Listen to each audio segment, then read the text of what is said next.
जो है अब हम लोग सोल्युबिलिटी देखते हैं। ठीक है, तो सोल्युबिलिटी क्या है? तो amount of substance dissolved in unit volume of a particular solvent to form a saturated of given temperature and pressure, तो उसको solubility कहते हैं। अब जैसे कैसे, तो यहाँ पर हमने एक लिया, ठीक है, इसमें 1 लीटर जो है और इसमें जो है कुछ मिक्स कर दिया, सोलूट है ना, सोलूट इसमें मिक्स किया जा रहा है। ये हमारा सॉल्वेंट है, ठीक है, ये हमारा सॉल्वेंट है और इसमें जो है कुछ ग्राम जो है इसमें मिक्स किया गया है, ठीक है, सोलूट। तो इसमें सोलूट जो है वो मैक्सिमम डिजोल्व किया गया है, ठीक है। तो ये हो गया। अब ये सेचुरेटेड कर रहा है ना, सेचुरेटेड यानी सेचुरेटेड होता है तो द मैक्सिमम अमाउंट ऑफ सोलूट, ठीक है, विच become satisfied solution is called saturated solution, ठीक है। तो इस तरह से जो होता है इसका सोल्युबिलिटी होता है। तो इसका डेफिनेशन क्या बन जाता है? तो those amount of solute dissolved in 1000 gram of solvent which change into saturated solution is called its solubility, ठीक है। अब जो है अब इसका SI यूनिट क्या होगा? यूनिट इसका, तो यूनिट जो होगा इसका यूनिट ग्राम पर लीटर होगा, ठीक है, या कभी रहे मोल पर लीटर भी, ठीक है। तो ये तो ग्राम पर लीटर, ठीक है ना, ये यूनिट हो गया, है ना, इस तरह से। अब जो है सेचुरेटेड सोल्यूशन मैंने आपको बता दिया कि the amount of solute which become satisfied solution is called saturated solution, ठीक है। अब जो है हम लोग आगे चलते हैं और फैक्टर देखते हैं कि फैक्टर अफेक्टिंग द सोल्युबिलिटी, ठीक है। तो ये टेम्परेचर, प्रेशर और nature of solute and solvent, ठीक है। तो टेम्परेचर जो होता है it's directly proportional to the solubility, ठीक है, और प्रेशर जो होता है it's directly proportional to the solubility, और nature of solute and solvent होता है the solubility of any solution depends upon the nature of solute and solvent, ठीक है। तो ये जो है ये डिपेंड करता है, ठीक है, ये फैक्टर है सोल्युबिलिटी का, टेम्परेचर, प्रेशर और nature of solute and solvent, ठीक है। तो nature of solute and solvent जैसे एग्जांपल है तो पोलर सॉल्वेंट हो गया, जैसे H2 तो पोलर सोल्यूट होगा, जैसे NaCl है ना, नॉन पोलर सोल्यूट तो इसमें नहीं। अब टेम्परेचर की बात करते हैं तो सोल्यूट प्लस सॉल्वेंट, आप जानते हो सोल्यूट प्लस सॉल्वेंट की सोल्यूट प्लस सॉल्वेंट क्या करते हैं, सोल्यूशन गिव्स करते हैं। अब इसमें अगर इंडोथर्मिक है तो टेम्परेचर अगर बढ़ाएंगे, ठीक है, टेम्परेचर अगर इंक्रीज करेंगे तो सोल्युबिलिटी भी क्या होगा, इंक्रीज होगा, ठीक है। और अगर एक्जोथर्मिक है तो टेम्परेचर अगर इसमें बढ़ाएंगे तो इसका जो सोल्युबिलिटी है वो डिक्रीज होता है, ठीक है। तो ये चीज़ होता है। प्रेशर की बात करते हैं, प्रेशर सॉलिड सोल्यूट में तो ऑलरेडी कंप्रेस होता है ना, लिक्विड सोल्यूट में भी ऑलरेडी कंप्रेस होता है। तो गैसियस सोल्यूट जो होता है वो कुछ है ना चेंज हो सकता है, चेंज फॉर कंप्रेशन, है ना, तो कंप्रेशन में थोड़ा चेंजिंग हो सकता है।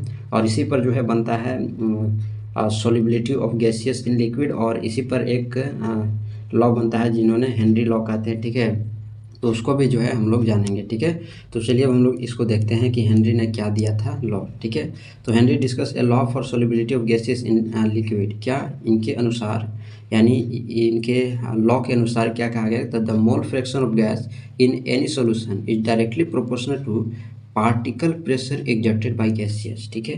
तो ये इन्होंने कहा था, ठीक है, हेनरी ने ये कहा था कि the mole fraction of gas, ठीक है, the mole fraction of gas in any solution, कोई भी सोल्यूशन में क्या होता है, डायरेक्टली प्रोपोर्शनल होता है किसका, पार्टिकल प्रेशर का, ठीक है, जो गैस जो है एग्जर्ट होते हैं, ठीक है। तो ये इन्होंने कहा। अब ये क्या कहा, चलिए इसको हम लोग और अच्छे से देखते हैं, समझते हैं।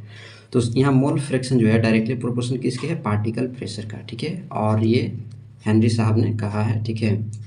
तो अब इसमें क्या होता है कि मोल फ्रैक्शन को अगर हम लोग x ले लें, ठीक है, मोल फ्रैक्शन x, ठीक है, और ये डायरेक्टली प्रोपोर्शनल है पार्टिकल प्रेशर यानी p, इसको ले लेते हैं।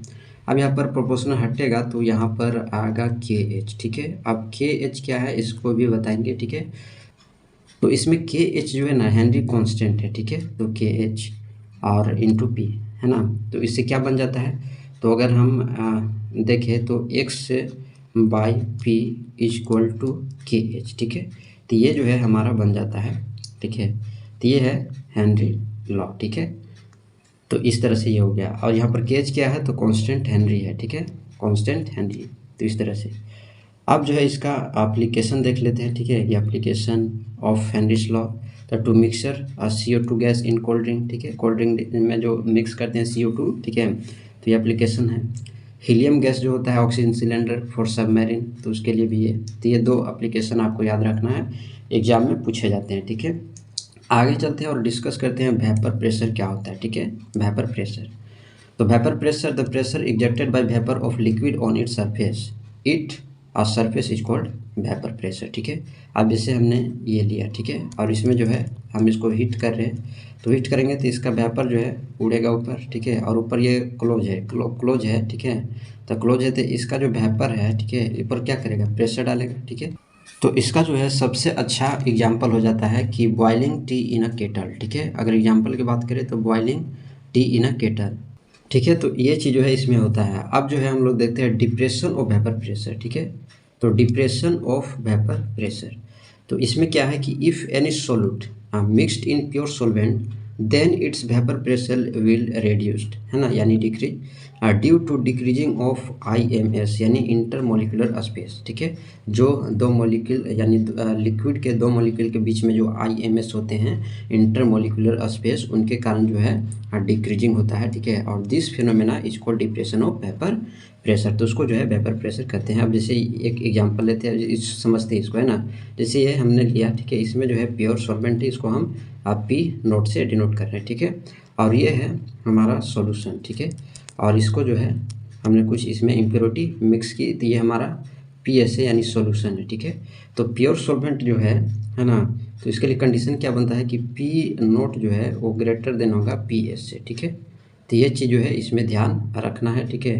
तो डिप्रेशन ऑफ वेपर प्रेशर। ठीक है, अब इसके लिए राउल्ट्स ने लॉ दिया है। ठीक है, क्या उन्होंने दिया है, चलिए उसको भी हम लोग देखते हैं। तो Raoult's law for depression of VP। ठीक है, अब according to this law the relative depression of VP of any dilute solution equal to mole fraction of solute present in this solution. ठीक है, तो ये जो है राउल्ट साहब ने ये लॉ दिया है। ठीक है, उन्होंने कहा कि the relative depression of VP, ठीक है, रिलेटिव डिप्रेशन ऑफ VP मतलब the ratio between depression of VP and VP मतलब वेपर प्रेशर ना, तो vapour pressure of pure solvent, तो is called relative depression of VP। ठीक है, तो यानी जो रेशियो होगा डिप्रेशन ऑफ वेपर प्रेशर और वेपर प्रेशर ऑफ सॉल्वेंट के बीच का जो रेशियो होगा उसी को relative depression of vapour pressure कहते हैं। ठीक है, तो इसके लिए क्या बनता है कि इसके लिए relative depression of vapour pressure equal to P naught minus PS equal to P naught. ठीक है, अब यहाँ पर P नोट जो है क्या है, vapour pressure of pure solvent है, और PS जो है वेपर प्रेशर ऑफ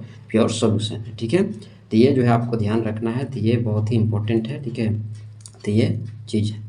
अब इनके लॉ के अनुसार क्या, अब हम इसमें प्रूव करते हैं कि द मोल फ्रैक्शन बोला था ना, तो द मोल फ्रैक्शन यानी P नोट माइनस PS बटा PS, और ये हो गया हमारा मोल फ्रैक्शन।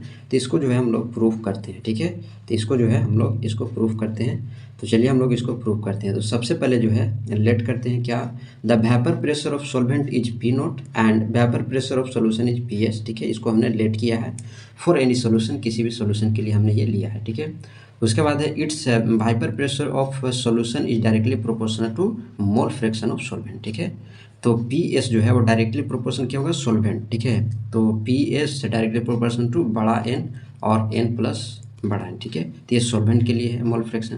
तो अब ये हो गया, अब इसमें जो है हटाएंगे, प्रोपोर्शनल को हटाएंगे तो यहाँ पर K आएगा। ठीक है, तो K इंटू जो है मोल फ्रैक्शन ऑफ सॉल्वेंट यानी बड़ा N बटा छोटा N प्लस बड़ा N। ठीक है, तो इस तरह से अब इसको जो है इक्वेशन 1 माना गया है यहाँ पर। ठीक है, इस तरह से अब आगे चलते हैं। तो अब जो है इसमें थोड़ा ध्यान देना है कि अगर यानी if any solution becomes pure solvent, अगर कोई भी सॉल्यूशन अगर प्योर सॉल्वेंट बनता है तो N जो है 0 होता है। ठीक है, तो हमने 1 से लिया है। ठीक है, यानी फ्रॉम 1 इक्वेशन, तो ऊपर जो इक्वेशन आया था, ठीक है, ये वाला इक्वेशन, तो इसके अनुसार जो है यहाँ पर हमने लिया है इक्वेशन 1 से क्या कि PS जो है K इंटू 0 प्लस बड़ा N, यानी यहाँ इक्वल का साइन होगा, यानी इसका मतलब हुआ कि PS जो है PS is equal to K into बड़ा N, और छोटा N 0 हो गया था ना, तो 0 प्लस ये बड़ा N। ठीक है, अब इसको करेंगे तो PS इक्वल टू K आएगा और इंटू N बटा N आएगा। ठीक है, और N बटा N खत्म हो जाएगा तो PS इक्वल टू जो है, अब इसमें पुट कर देते हैं। ठीक है, तो पुट करते हैं, तो पुट इन फर्स्ट यानी इक्वेशन फर्स्ट में इसको पुट करते हैं, तो अब P0 का मान K रख लेते हैं ना, तो P0, अब K का मान क्या होगा P0, है ना, P0 का P नोट का मान क्या होगा K, तो इसको जो है हमने K के जगह पर P नोट रख लिया। ठीक है, अब हमने P नोट रख लिया। अब P नोट रखने के बाद इसमें जो है इस वाले को, ठीक है, इसमें हमने इसको लाया तो यह मल्टीप्लाई है तो इधर डिवाइड होगा, है ना, तो पी नोट आएगा, यानी पी एस बटा पी नोट और इक्वल टू एन बटा एन प्लस एन, ठीक है, यानी बड़ा एन बटा छोटा एन प्लस एन, ये चीज़ इसमें आ गया, ठीक है। अब इसमें जो सब्ट्रैक्ट कर देते हैं 1 दोनों तरफ, ठीक है, यानी इधर भी 1 सब्ट्रैक्ट करते हैं और इधर भी 1 सब्ट्रैक्ट करते हैं, तो क्या होगा, तो इसको चलिए हम लोग देखते हैं। तो वही चीज़ यहाँ पर है, तो 1 माइनस पी एस बटा पी जीरो और 1 माइनस बड़ा एन बटा छोटा एन प्लस एन। अब इसको जो सब्ट्रैक्ट करेंगे तो क्या होगा, सब्ट्रैक्ट करेंगे तो यहाँ पर 1 लेना होगा और यहाँ भी 1 लेना होगा, एलसीएम लेंगे, एलसीएम लेने के बाद जो है इसमें जो एलसीएम है पी नोट आएगा और इसमें जो एलसीएम है वो अब एन प्लस एन छोटा एन प्लस बड़ा एन आएगा, ठीक है, तो इस तरह से इसका एलसीएम हो गया, ठीक है। अब एलसीएम लेने के बाद इसमें क्या होगा, इसमें इतना चीज़ आ जाएगा, ठीक है, या यहाँ जाएगा, ठीक है, और ये जो है यहाँ आएगा, ठीक है, तो वही चीज़ यहाँ पर हुआ है और ये यहाँ हुआ है ना।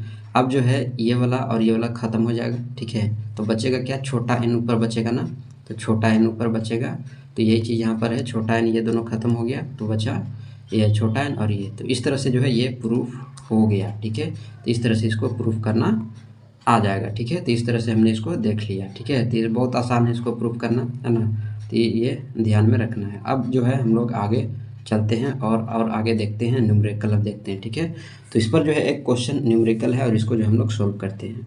अब जो न्यूमेरिकल है इसमें कह रहा है कि 2 gram sugar is dissolve in 16 gram of water, ठीक है, तो find the VP of solution. ये VP of pure water is 760 M, ठीक है, तो इसमें जो है सबसे पहले क्या है कि मास ऑफ सोल्यूट दिया, ठीक है, मास ऑफ सोल्यूट, ठीक है, तो मास ऑफ सोल्यूट किसका, तो सी 12 H 22 और O 11, ठीक है, तो इस तरह से ये हो गया और उसके बाद ये शुगर का हो गया ना, तो कितना है, तो 1 यानी 2 है, 2 ग्राम, ठीक है, तो 2 ग्राम इसको लिख लिए, तो मास ऑफ सोल्यूट है 2 ग्राम, ठीक है, और मास ऑफ सॉल्वेंट भी है, तो mass of solvent, mass of solvent किसका, H2O ब्रैकेट में लिख देते हैं, तो H2O और कितना है, तो वो है 16 ग्राम, ठीक है, तो 16 ग्राम। अब जो है इसमें नंबर n यानी छोटा n निकाल लेते हैं, है ना, तो छोटा n निकालने के लिए क्या करना होगा, यानी n यानी सोल्यूट है, ठीक ना, तो ये सोल्यूट है, तो छोटा n निकालने के लिए गिवन मास बट्टा मोलिकुलर मास करना पड़ेगा, ठीक है, तो इसमें जो है 2 है, ठीक है, तो 2 अब इसका, ठीक है, और इसका कितना होगा, कार्बन का कितना होता है एटॉमिक मास, तो 12 गुने 12 यानी कितना हो जाएगा, तो 144 हो जाएगा, ठीक है, तो 144 हो गया, प्लस हाइड्रोजन का 1 होता है तो 22 हो जाएगा, ठीक है, और ऑक्सीजन का कितना होता है, ऑक्सीजन का होता है 16, तो 16 और 11 कितना हो जाएगा, तो 176 हो जाएगा, ठीक है, तो इतना चीज़ हमने इसको लिख लिया। अब इसको जो है ऐड कर लेना है सिंपल, और ऐड करने पर जो है कितना आ जाएगा, तो 2/342 आएगा, ठीक है, और जब इसको काट छाट करेंगे तो 1/171 मोल आएगा, ठीक है, तो ये हो गया हमारा सोल्यूट निकल गया, ठीक है। अब जो है उसी तरह से बड़ा एन यानी सॉल्वेंट भी निकाल लेते हैं, ठीक ना, तो इसको जो है हम लोग हटाते हैं और ये बड़ा एन निकालते हैं। अब जो है बड़ा एन निकालते हैं, तो बड़ा एन के लिए 16 था, है ना, और H2O यानी 18, ठीक है, तो इस तरह से ये निकल गया, यानी 8/9 जो है मोल इसका हो गया सॉल्वेंट, ठीक है, तो यानी नंबर ऑफ सॉल्वेंट यानी मोल कितने हो गए, तो 8/9 हो गया। अब जो है हम लोग अकॉर्डिंग टू रॉल्स लॉ, ठीक है, रॉल्स लॉ के अनुसार जो है हम इसमें पुट पाट कर लेते हैं, तो P naught minus P S बटा पी एस, है ना, P नोट, ठीक है, और इक्वल टू छोटा n बटा n प्लस बड़ा n, ठीक है। अब इसमें जो है अब पुट करेंगे, तो पुट करने के बाद जो है क्या आएगा उसको हम लोग देखते हैं, ठीक है, तो इसको जब पुट करेंगे तो 760 जो है माइनस पी एस, ठीक है, पी एस बटा 760 और इक्वल टू, ठीक है, तो 1/171 होगा और बटा तो 1/171 और प्लस 8/9 होगा, ठीक है। अब इसको जो है सोल्व कर लेना है, ठीक है, तो इसको सोल्व करेंगे तो क्या आएगा, तो चलिए इसको भी देखते हैं, ठीक है। सबसे पहले इसको हटा लेते हैं बढ़िया से, है ना।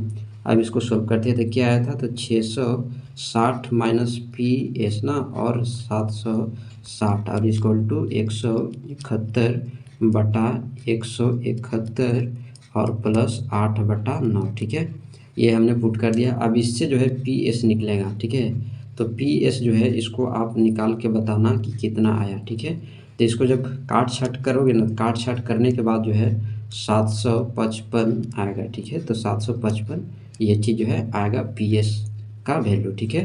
तो इस तरह से जो है ये इस पर न्यूमेरिकल ऐसे बनता है, ठीक है।